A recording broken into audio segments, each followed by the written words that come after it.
So luckily for us, our bodies are programmed to help to reduce pain when it signals that we are in pain. And the body does this by releasing endorphins. So you might have heard of the term a runner's high, and that refers to, how amazing runners often feel after they're done running. And that happens because, as they're running, as their body's like really working and creating discomfort, the body responds by releasing endorphins, which then make that person feel awesome. The same thing happens during childbirth. So each time you have a contraction or a surge, your body responds to that discomfort by releasing endorphins.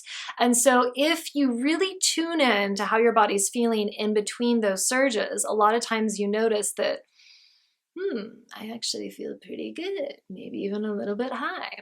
And the cool thing with endorphins is they can build upon themselves. So the deeper you get into labor, the better and better and better you often feel between those surges, because again, those endorphins are building upon themselves and they can be even more powerful than morphine. So they can really make an impact.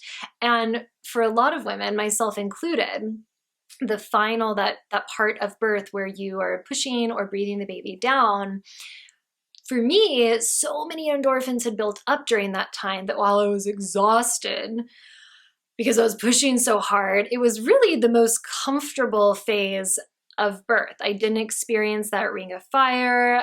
In between surges, I felt like I was floating because I was so saturated in endorphins.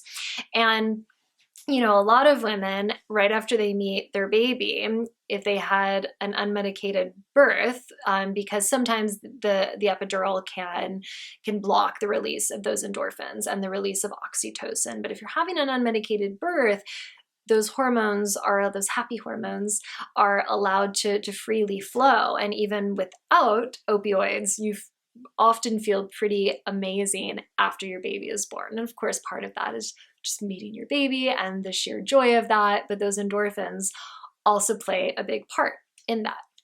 So to really support your body in releasing lots and lots and lots of endorphins during childbirth, one thing that you can do is start to train your body to release more endorphins by getting regular exercise during pregnancy. And of course, if you don't already have an exercise program that you follow, I would recommend talking to your care provider first to making sure you create a plan that's safe for your unique circumstances. But once you get the go-ahead from your care provider, really, follow through with that program, even if you're just like walking for 30 minutes, 5 days a week or something like that. Because again, each time you get that movement, that exercise, your body's like, oh yeah, I know what I'm supposed to do during this. I release endorphins and I feel better and better and better and better. And so again, then when you go into childbirth, your body knows what to do. It knows how to produce and release those endorphins and help you feel amazing in between those surges and after you have the baby. All right, if you have any questions about this or anything else about pregnancy, childbirth, or early motherhood, let me know in the questions or the comments below.